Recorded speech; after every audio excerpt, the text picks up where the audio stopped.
En tiempos muy anteriores a los faraones, mucho antes incluso del comienzo de la historia conocida, existían hombres tan geniales como Einstein o Newton.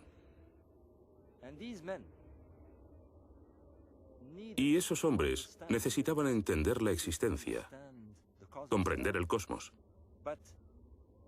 Como no contaban con la tecnología y la ciencia moderna, utilizaban su inteligencia y empleaban otras formas de pensamiento que nosotros hemos olvidado hace mucho. La búsqueda intuitiva, la espiritualidad.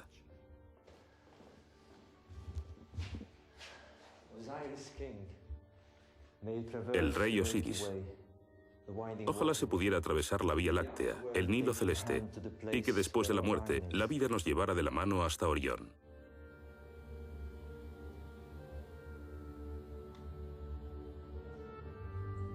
En el alba de la historia, 2500 años antes de Cristo, una civilización construyó los monumentos más grandes del mundo. 13 millones de toneladas de piedra fueron transportadas a través del desierto. ¿Por qué? ¿Qué les impulsó?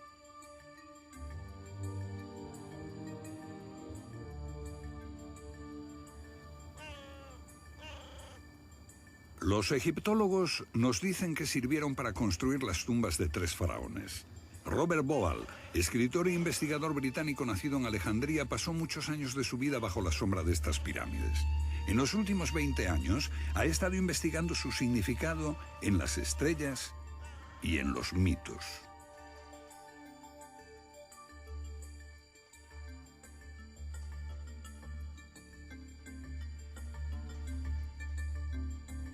Al principio había oscuridad y un océano de caos. De allí emergió una colina y sobre esta se alzó el sol, Ra. Entonces el ave Benum, el fénix, levantó vuelo y puso el mundo en movimiento.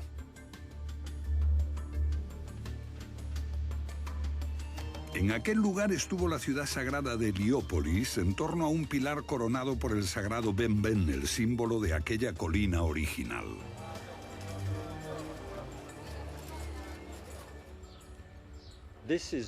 Esto es todo lo que queda de la ciudad de Heliópolis, en su momento la más sagrada del mundo antiguo. En esta fosa estaba el templo del sol, el templo del Fénix. Aquí llegaron los sabios griegos, Platón, Pitágoras, Solón, para aprender de los iniciados egipcios. Heliópolis fue representada con este jeroglífico, un pilar coronado con una cruz. Los antiguos egipcios la llamaban Inu, la ciudad del pilar. Y sabemos por antiguas inscripciones que allí se erigía un antiguo pilar mucho antes de que se construyeran las pirámides de Giza. Sabemos también que en su cima había una reliquia especialmente sagrada llamada Benben. El Benben se representa como un cono o pirámide. Pero esta fue la cruz del antiguo Egipto, el más santo de todos los símbolos. Este símbolo se encuentra aún en el Museo del Cairo. Es el brillante piramidión de una pirámide. Los sacerdotes de Heliópolis eran los personajes más importantes después del faraón. Tenían enorme prestigio como constructores, magos y astrónomos. Conocemos el nombre de uno de ellos, Imhotep, que mucho tiempo después sería venerado por los griegos como Esculapio, el padre de la medicina. Pero Imhotep también era legendario por su conocimiento del cielo y arquitecto de la Gran Pirámide. ¿El conocimiento de las estrellas influyó en su construcción? Los estudiosos dicen que los antiguos egipcios no poseían un alto conocimiento astronómico. Pero aquí está la evidencia de su sofisticado conocimiento del cielo. Miren las constelaciones del zodíaco: Leo, Tauro, Piscis, y aquí la constelación de Orión y la estrella Sirio. La constelación de Orión tuvo enorme importancia para muchas civilizaciones. Orión era el gran cazador con su cinturón de 3 estrellas. Para los egipcios era Osiris, el dios del más allá, y estaba relacionado íntimamente con las pirámides. Bobal quería saber hasta qué punto. Todo esto da testimonio de un grandioso plan unificado, un plan maestro. Pero en este plan hay algo desconcertante. Tenemos 3 pirámides, 2 de las cuales son casi del mismo tamaño y están colocadas en diagonal. Pero la tercera es mucho más pequeña y está alineada a la izquierda de esta diagonal. ¿Por qué? ¿Cuál era el plan de los constructores de estas pirámides? Este enigma me obsesionó durante años. Más tarde, en una noche como esta, estaba en el desierto con un amigo, y él me explicó cómo ascendería en el cielo la estrella Sirio, y señaló el cinturón de Orión justo encima de aquella. Me dijo, ¿ves las 3 estrellas? Están alineadas, pero en lo alto la más pequeña está ligeramente desviada a la izquierda, y repentinamente descubrí ese plan.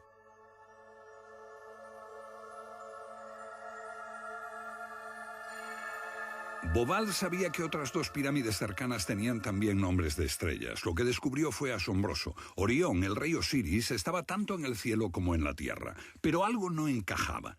Los egipcios veían al Nilo como la Vía Láctea terrestre y a las pirámides como el cinturón de Orión. Pero cuando éstas se construyeron, la Vía Láctea y Orión no estaban situadas en la misma posición que las pirámides. Bobal descubrió que el ordenador estaba reproduciendo otra época. Para lograr una perfecta correspondencia con las pirámides en la Tierra, el cielo necesita rotar ligeramente en sentido contrario a las agujas del reloj, o sea, retroceder en el tiempo. Año 3000 a.C., año 4000, año 5000.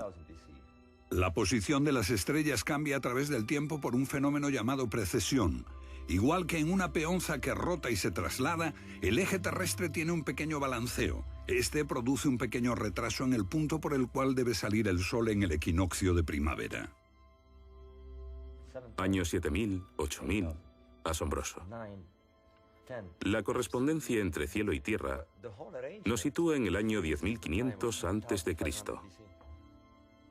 Ese año, la Vía Láctea coincidía exactamente con el curso del Nilo. Los constructores se remontaron a un distante pasado para reproducir el cielo cuando Orión ascendía.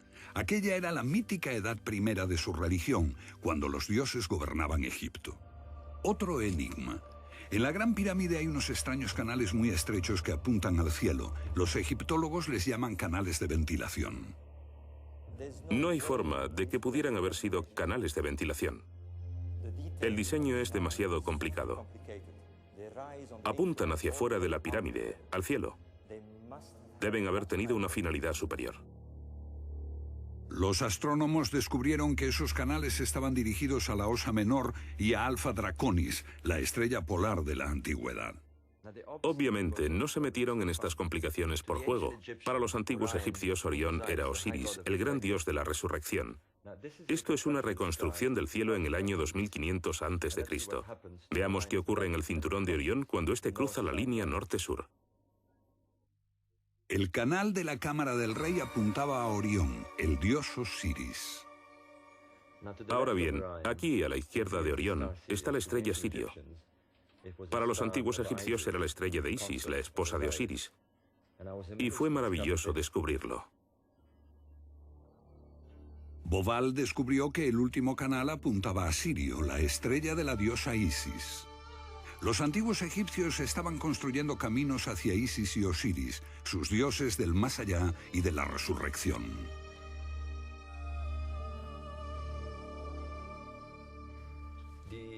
Los egipcios creían en una edad de oro cuando los dioses gobernaban la tierra. 4 niños salieron de las entrañas de la diosa del cielo, 4 humanos. 2 de ellos eran Isis y Osiris, y fundaron el reino del tiempo primero. Lo llamaron Zep-Tepi. Fue una edad dorada. Los dioses trajeron el conocimiento y la civilización. El equilibrio entre el cosmos y la tierra era perfecto. Y la felicidad reinaba en el mundo.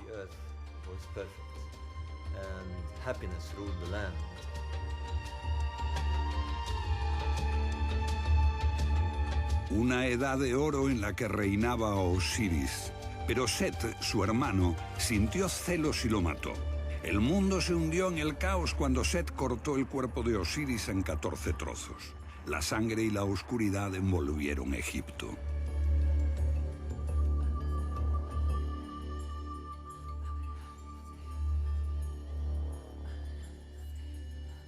Pero Isis, la leal esposa de Osiris, buscó por toda la tierra los trozos de su esposo y los unió dentro de un lienzo. Pero ella no pudo encontrar el falo y fabricó un falo de oro con el que se impregnó de la semilla de Osiris y engendró un hijo, Horus, el niño divino.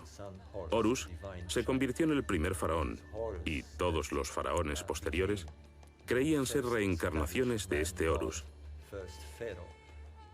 Eran Horus vivientes.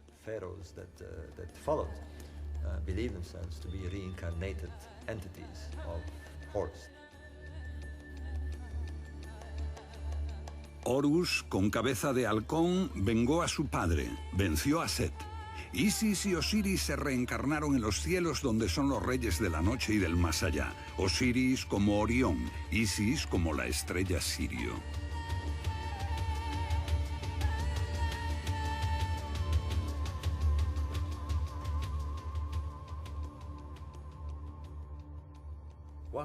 No podemos olvidar la importancia de la estrella Sirio. Sirio era Isis, la que vivificaba Egipto. La estrella tiene un ciclo muy específico.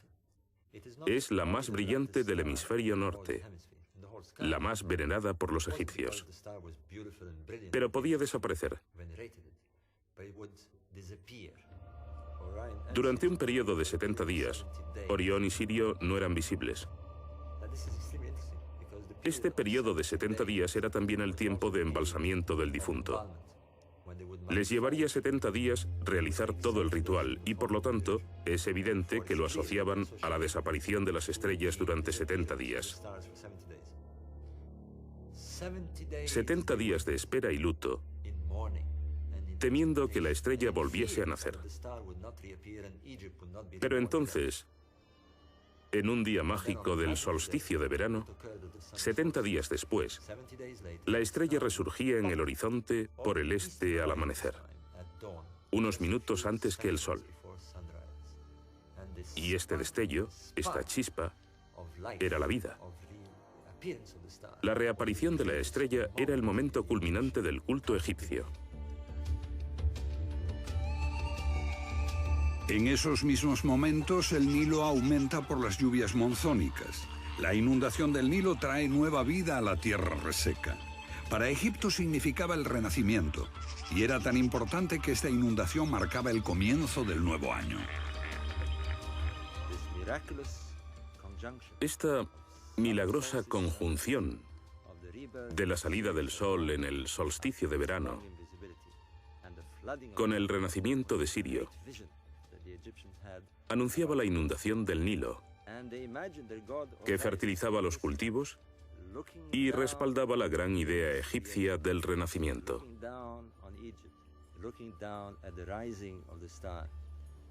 Observando el cielo, se imaginaban a su dios Osiris contemplando su creación, contemplando a Egipto. De modo que esta estrella expresa la auténtica esencia de Egipto y la idea de su renacimiento anual.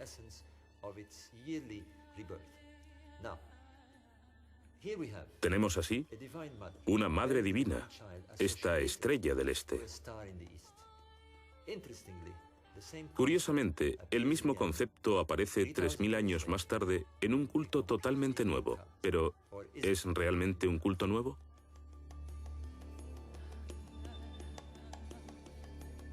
El enfoque de Bobal arroja nueva luz sobre los ritos funerarios del faraón, hijo de Horus, tal como lo concibieron los constructores de pirámides. Después de 70 días, la momia era llevada a la orilla oeste del Nilo, la necrópolis de Gizeh, donde las pirámides se alzan como puertas hacia los astros de Isis y Osiris, los dioses de la vida después de la muerte.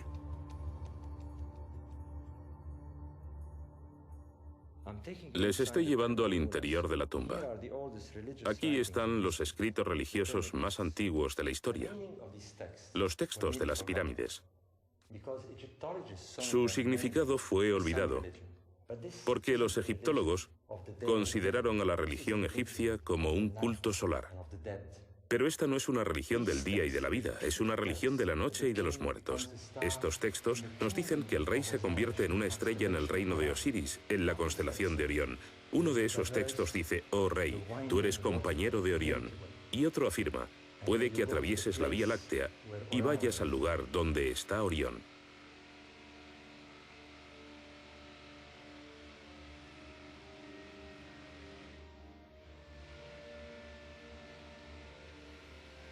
Cuando un faraón moría, su cuerpo era momificado y preparado como Isis había hecho con el de Osiris.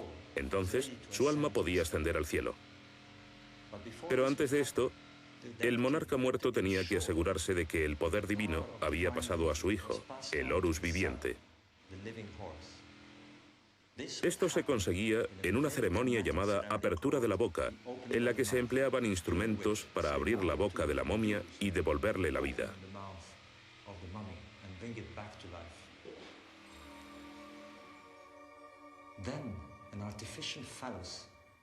Después se colocaba un falo artificial en la boca, y el rey muerto era enviado a Sirio, la estrella de Isis. En ese momento se producía la fecundación del útero de la diosa.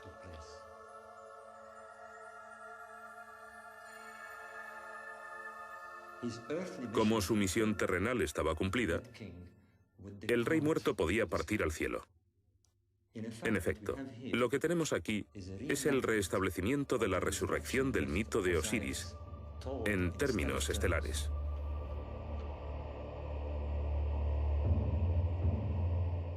En el antiguo Egipto, esta era la entrada al otro mundo, el reino de Osiris. Este es un lugar donde reina el misterio. Hasta ahora, los científicos no han visto más que las tumbas de 3 faraones muertos, pero crece la certeza de que fue más, mucho más.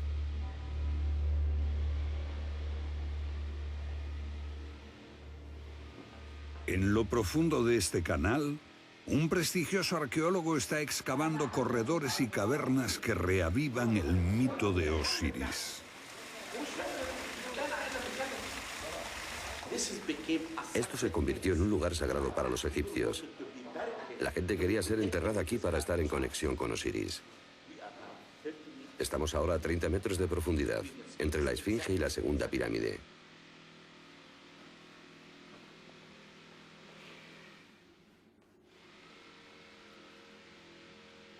Hallamos restos de 4 pilares como este. Dentro hay agua. Bajo el agua hay un sarcófago. Sobre el sarcófago esta tapa. Cuando miré dentro del sarcófago no encontré nada, pero ¿por qué?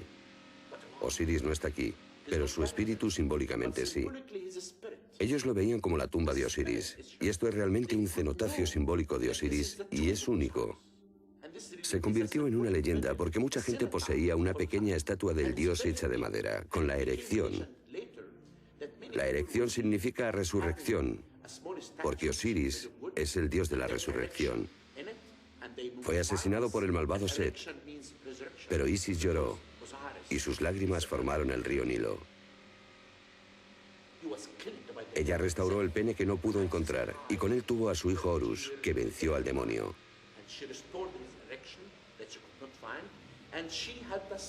Este mito construyó la civilización egipcia.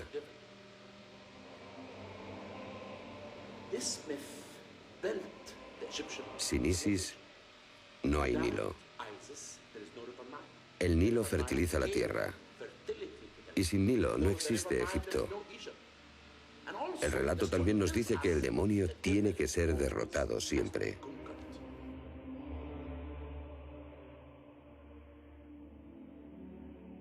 Eran mucho más que tumbas para faraones muertos.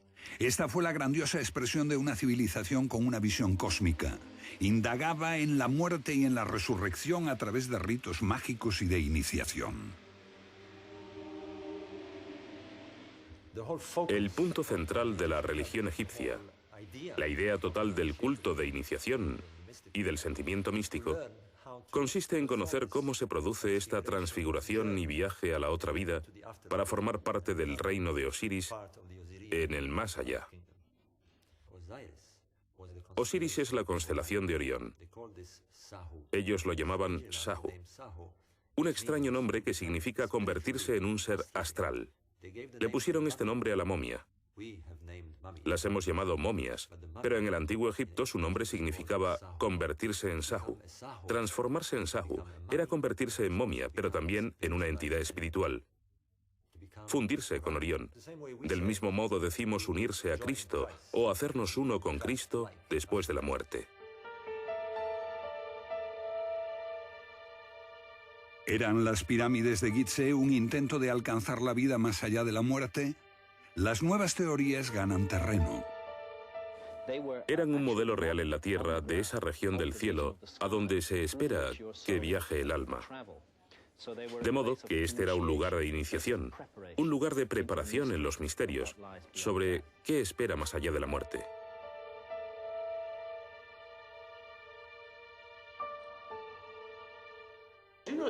Los egipcios creían realmente en el misterio y la iniciación. En la meseta de Giza hay muchos túneles bajo las pirámides. La meseta de Giza es conocida como Neb Rastau. Rastau es cementerio, pero literalmente significa los túneles subterráneos. Después, la meseta de Giza se conoció durante el Imperio Nuevo con el nombre de el sitio de Osiris. Giza es el lugar del dios Osiris, que es el señor de los túneles subterráneos. Y por eso, creo yo, cortaron ese conducto. ¿Y ese conducto se dirige a la Gran Pirámide? ¿O no?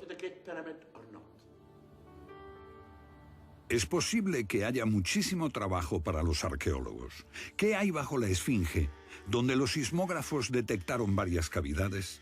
¿Ocultan secretos sobre los orígenes más remotos de la civilización? ¿La gente era iniciada aquí en los misterios de lo que nos espera a todos? Creo que ellos se proponían, ante todo, adquirir experiencia en la vida, ejercer un efecto transformador en su existencia, de la que emergían más fuertes y más preparados para este viaje terrible que debían realizar después de la muerte. Eso, para mí, daba sentido a esta gran empresa.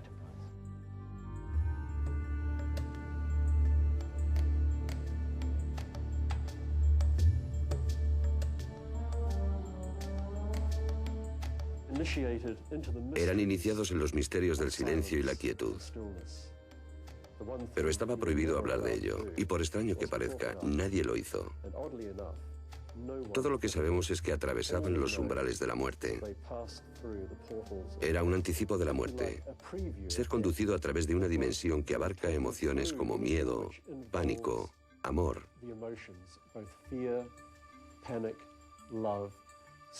Simplemente se trataba de empujar a un individuo hasta un punto en que se abra a todo aquello que en realidad no es él. De modo tal que pueda emerger el auténtico yo que subyace tras la personalidad social.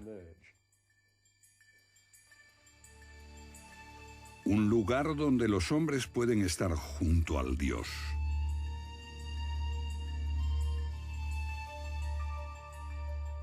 Miles de años antes de Cristo, el antiguo Egipto ya creía en un juicio final. Los pecados del hombre eran puestos en el platillo de una balanza. Si pesaban más que la pluma de la verdad, su esencia se perdía. Solo se salvaba la levedad liberada de lo superfluo. Esta era una civilización que buscaba una verdad interior.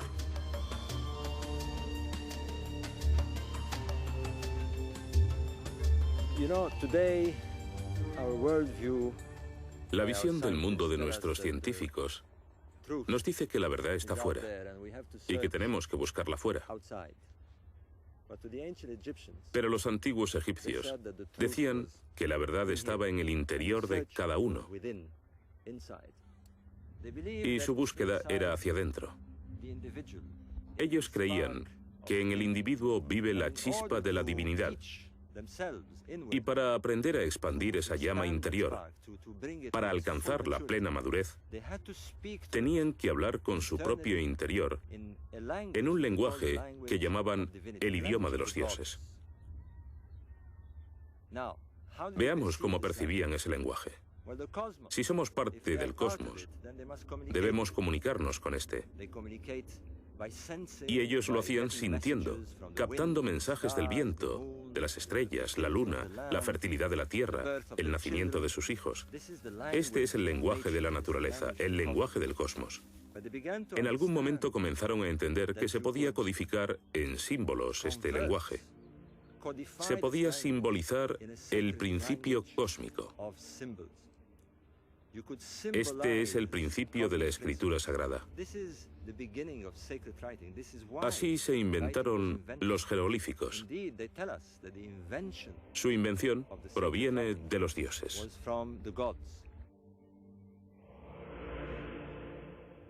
Tot, un dios con cabeza de ibis. Dios del conocimiento, divino mensajero que enseñaba los símbolos mágicos de la escritura. Tot fue quien inició a Isis en la magia de la resurrección. El francés Champollion descifró el jeroglífico con esta piedra roseta, pero no hizo justicia a la magia de Tot. Nosotros, con nuestro alfabeto fonético de 26 letras, solo estamos arañando la superficie. Los egipcios desarrollaron un sistema mejor. Tenían 780 letras en su escritura y estudiaban cada una de ellas. Y cada signo, cada símbolo, estaba cargado de poder. Así, cuando comunicaban una idea, elegían el símbolo exacto. Un ejemplo que todos conocemos es la cruz. La cruz cristiana es un símbolo. Si uno no sabe lo que representa, ve tan solo una cruz. Pero para un sacerdote católico, para un iniciado en el culto de la cristiandad, significa todo en su fe. Los jeroglíficos son la ventana detrás de la cual se halla un poderoso culto de iniciación.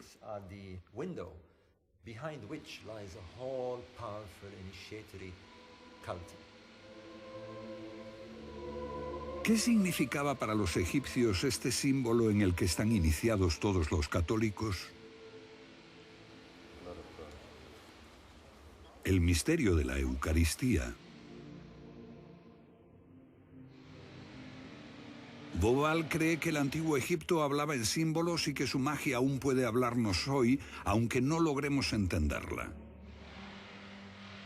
La época de la Gran Pirámide nos sitúa en el 2500 a.C.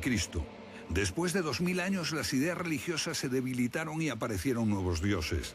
Pero el mito de Osiris resistió, aunque cambió su nombre por el de Serapis. Los templos de Serapis y de Isis podían hallarse lo mismo en Inglaterra que en Alemania o en Francia. A partir del primer siglo después de Cristo, esta cultura se expandió por todo el Imperio Romano y rivalizó con la cristiandad emergente. Y también influyó en la cristiandad. Dentro del cristianismo, hubo una facción que creía necesario adquirir conocimientos mediante la búsqueda interior para alcanzar el estado divino. Gran parte de esta creencia proviene de la religión egipcia.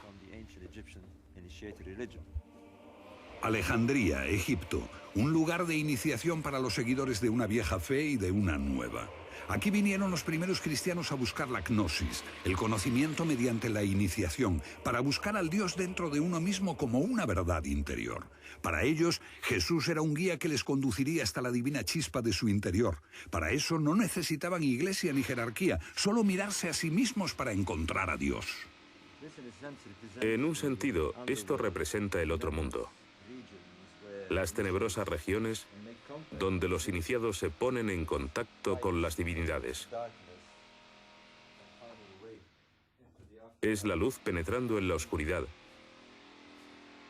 para alumbrar el camino del más allá. Los portales de la inmortalidad que conducen a una vida futura, después de la muerte.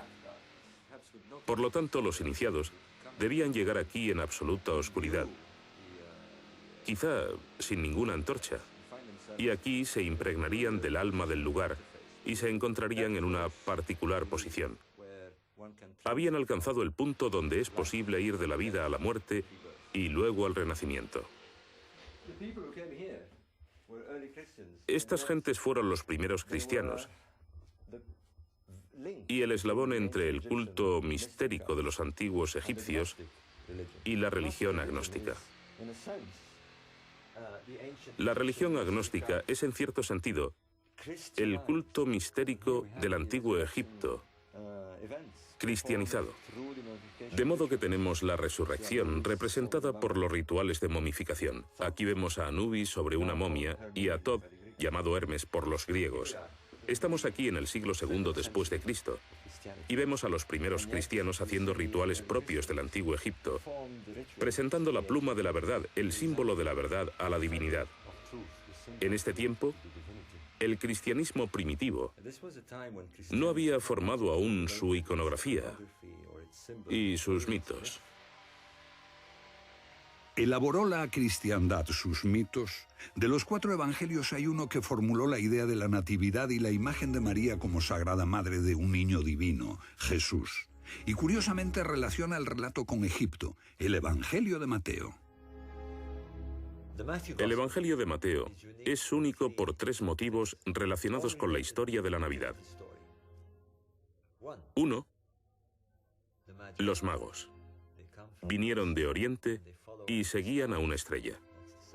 El segundo, la estrella de Oriente. El tercero, la Sagrada Familia huyendo a Egipto para salvar al niño de Herodes y yendo a refugiarse en Heliópolis.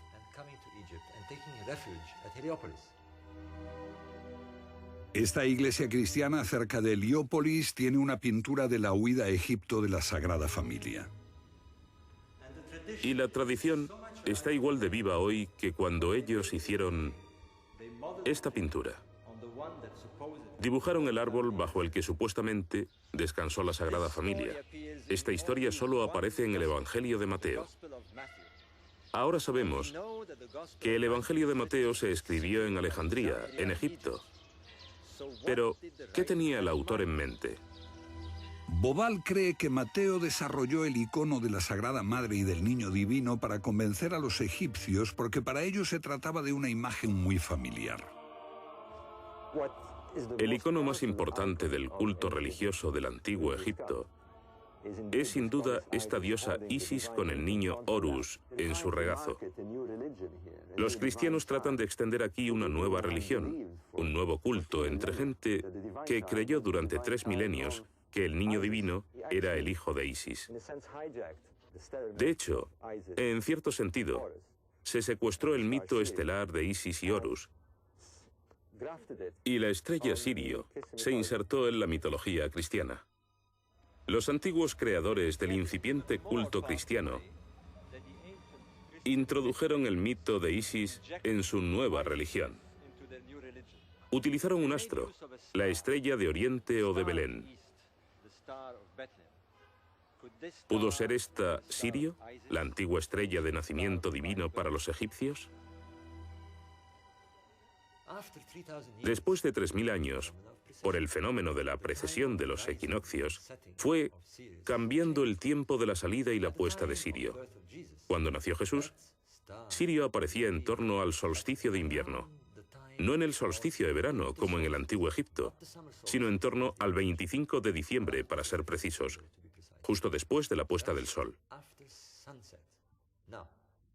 Sabemos que judíos y cristianos celebraban el cambio del día al anochecer, no al amanecer como los antiguos egipcios. El 25 de diciembre veían salir la constelación de Orión y Sirio se asomaba por el horizonte. Era la misma imagen con que los antiguos egipcios celebraron durante miles de años el nacimiento del niño divino Horus, el Dios Hijo. ¿Pudo ocurrir que la estrella de la Navidad se tomase de un antiguo mito y se introdujera en la nueva religión cristiana?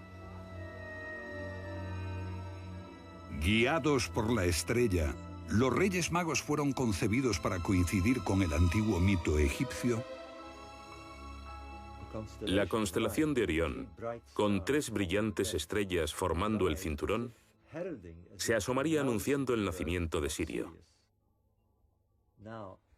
Pero es solo Mateo quien menciona a los 3 magos en su Evangelio. ¿Podría explicar esto por qué las 3 estrellas del cinturón de Orión fueron identificadas con los 3 Reyes Magos?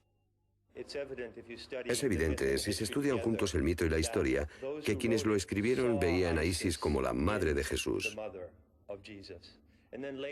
Después desarrolló una identidad propia como María y se quitó la parte que tenía de Isis. Pero sin duda al principio era Isis. Estas imágenes míticas están vivas y evolucionaron y cambiaron. Nada puede ser estático y nada puede ser dicho de una sola forma y solo una vez.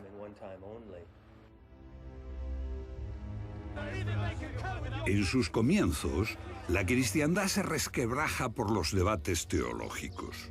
Una iglesia ortodoxa con una jerarquía creciente de sacerdotes y obispos se enfrenta con los gnósticos que buscan a Dios dentro de sí mismos. Las bases de la fe son cuestionadas. La naturaleza de Cristo como el Hijo de Dios se discute con ardor. Ser agnóstico significa estar contra la ortodoxia de la Iglesia, porque los agnósticos no reconocieron a la Iglesia establecida, no la necesitaban. Ellos se comunicaban directamente con Dios, no necesitaban un mediador. Una fe individual que está ganando cada vez más terreno. En el corazón está el principio de la relación con la divinidad. Es personal, no hay sacerdotes, no hay jerarquías, ningún fenómeno administrativo, ningún líder. Eso es peligroso. Peligroso para las estructuras del poder, fatalmente subversivo. Nicea, año 325 después de Cristo. Constantino, el primer emperador romano que abrazó el cristianismo, reunió a los obispos.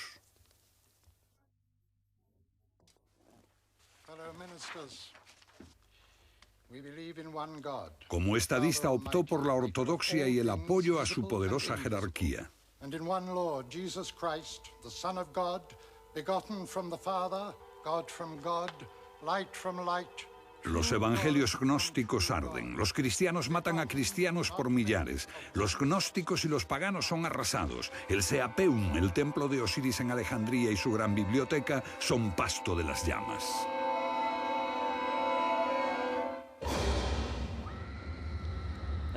Y lo que reemplazó al sistema de conocimiento y a la gnosis fue la fe ciega, que al final lleva hacia los monjes y ascetas y a la sequedad de una institución que impuso a la población sus doctrinas y dogmas.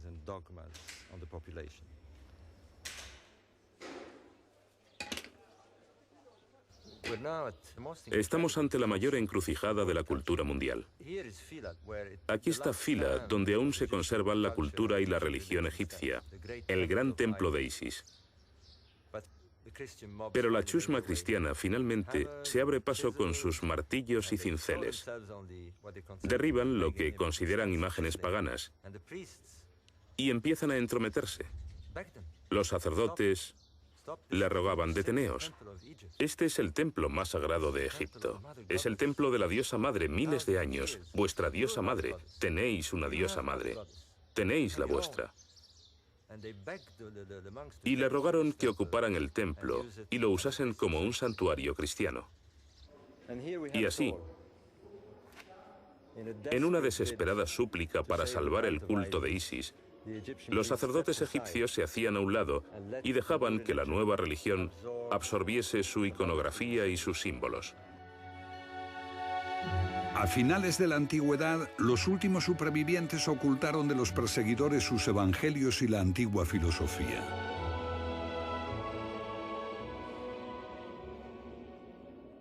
Estos escritos gnósticos fueron descubiertos recientemente, pero los textos filosóficos aparecieron mucho antes en Florencia, la cuna del nuevo despertar de Europa.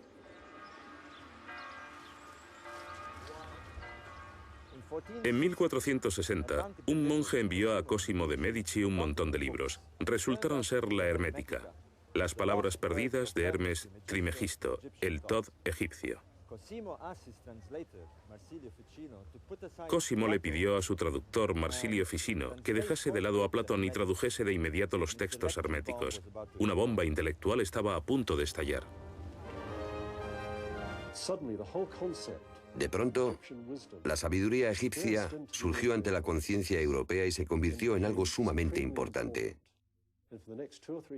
Y en los 200 o 300 años posteriores inspiró el arte europeo, el esfuerzo intelectual, el pensamiento, la filosofía y el saber en general.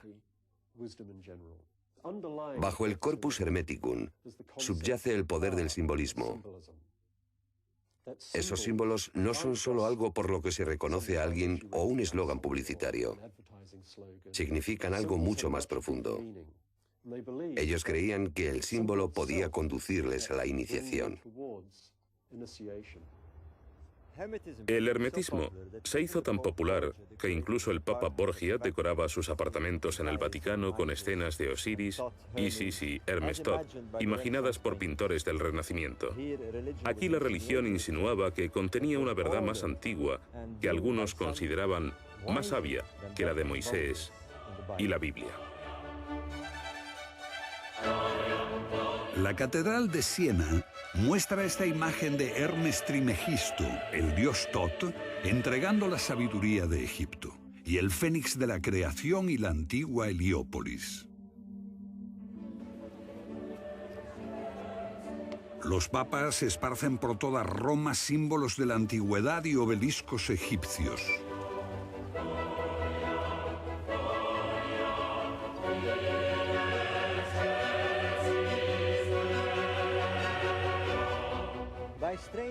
Los extraños giros del destino hicieron que los papas eligieran el antiguo símbolo de la Heliópolis, que era un pilar con una cruz en lo alto, y lo pusieron en el corazón mismo de la cristiandad. Y qué ironía que todos los que venían aquí también viniesen a admirar este símbolo pagano de Egipto. Expertos como el jesuita Athanasius Kircher estudian los enigmas egipcios, pero la Iglesia intuye el peligro.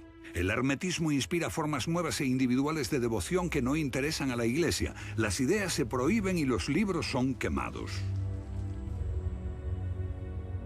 En el año 1600 el hermetismo es silenciado. Su principal promotor, Giordano Bruno, es puesto a disposición del tribunal eclesiástico, pero a pesar de las crueles torturas no reniega de sus ideas. La Iglesia solo tenía una forma de parar esto, y entonces ocurrió algo impensable. En una nublada mañana de septiembre, el hermetista Giordano Bruno fue arrastrado a este lugar, amordazado y quemado vivo. En el último momento, trató de apartar sus ojos de la cruz que blandía ante su rostro un monje de la Inquisición. El hermetismo se transformó de pronto en algo prohibido. El hermetismo se refugia en sociedades esotéricas como los Rosacruces y la francmasonería. La Gran Logia de Londres, corazón y cuartel general de la francmasonería, está repleta de antiguos símbolos. Iniciación secreta, ritos, símbolos. Pregunte a cualquier masón sobre el vínculo con el antiguo Egipto y posiblemente se reirá. Escritores como Bob Lomas y Chris Knight habían hecho lo mismo hasta que la curiosidad pudo más. Hace 10 años nos hubiésemos burlado de alguien que dijese lo que estamos diciendo ahora, pero el hecho es que hay una línea recta clara que parte de Egipto y que se unió y se bifurcó a lo largo del tiempo. La pirámide con el ojo que todo lo ve, la enorme estrella, los símbolos egipcios más sagrados penetraron en los misterios masónicos. En sus libros, Lomas y Naik investigan la influencia de la francmasonería en los símbolos y las instituciones de los Estados Unidos. Los fundadores de los Estados Unidos de América, la mayoría de ellos eran masones. George Washington, Franklin y otros. La construcción de la Casa Blanca recoge emblemas masónicos. Y la Constitución de los Estados Unidos es una extensión de los principios de la masonería, de la democracia. Promueve la inversión en ciencia y el fomento de la ciencia. Se trata de un experimento masónico que a su vez es un experimento del antiguo Egipto, el principio de hacer el bien por el bien fuera de una religión. Y eso es lo que la masonería significa hoy. Frente al templo masónico de George Washington hay otro símbolo familiar. En este lugar, George Washington y otros padres fundadores de Estados Unidos son representados portando un mandil masónico. El dólar, símbolo del poder de Norteamérica, muestra el lado oculto del sello americano, la pirámide con el ojo que todo lo ve y el lema de un nuevo orden mundial.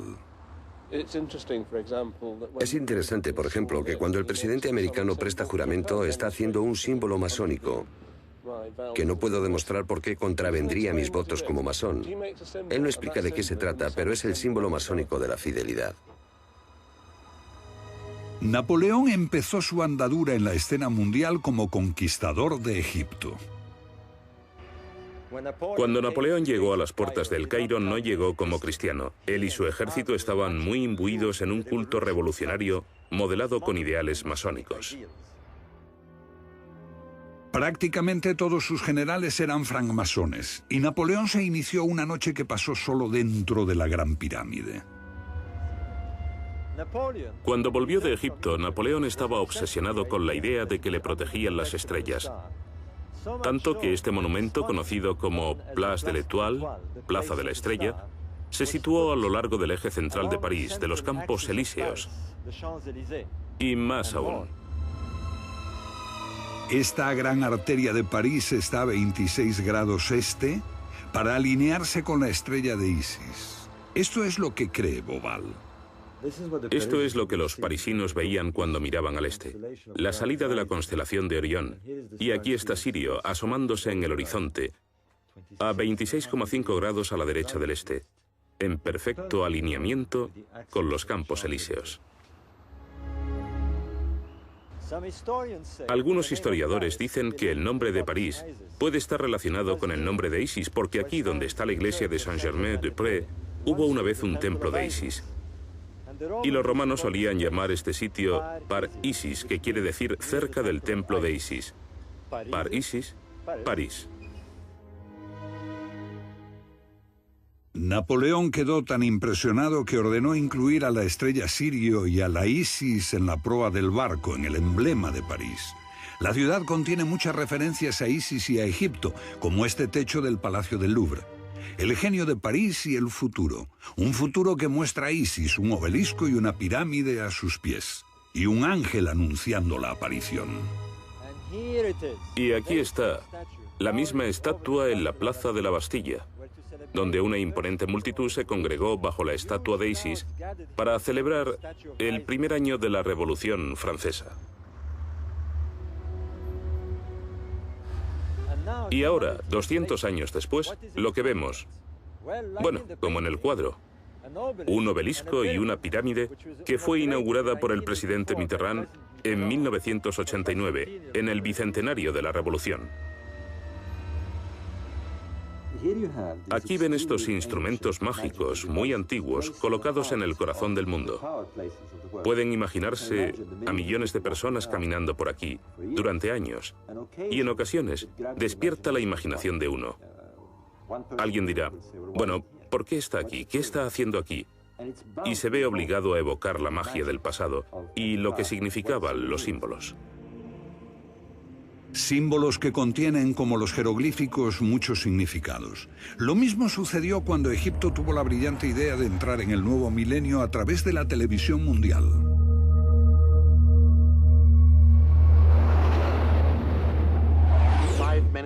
Cinco minutos antes de las 12 de la noche, un helicóptero llegará con el piramidón y lo pondrá en la cima de la pirámide.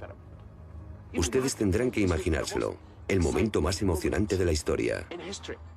Ese piramidón había estado perdido durante muchos miles de años. Parecía un maravilloso recurso para promover Egipto, pero simbolizaba mucho más que eso.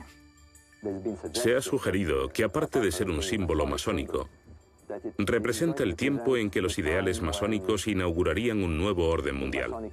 Es lo que se dice en el billete de $1 estadounidense, que hay un nuevo orden mundial que llega.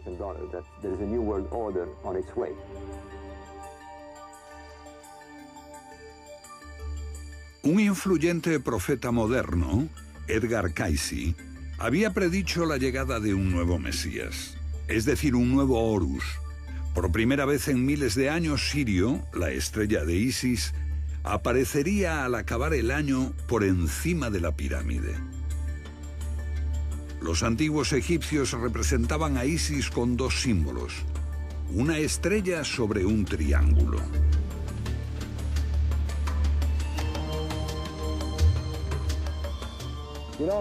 Los símbolos son una forma curiosa de provocar cambios de ideas. Y por lo tanto, me habría gustado verlo, porque me gusta ver cosas así. Como una especie de magia antigua, algo que no se entiende. Está ahí para recordarnos que vivimos en un mundo mágico y que no lo hemos entendido del todo.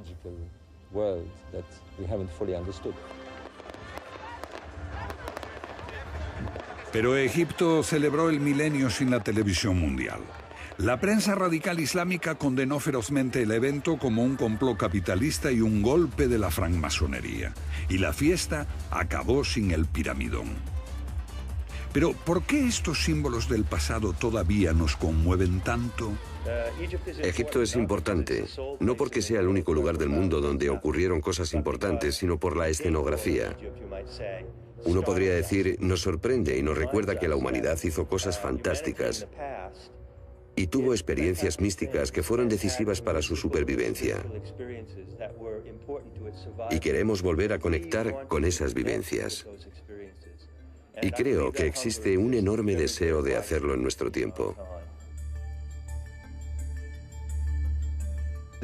La meseta de Giza, esta expresión de la religión de Osiris y de Isis, existía antes del cristianismo. Nació para perdurar. Y quizá sobreviva a la cristiandad.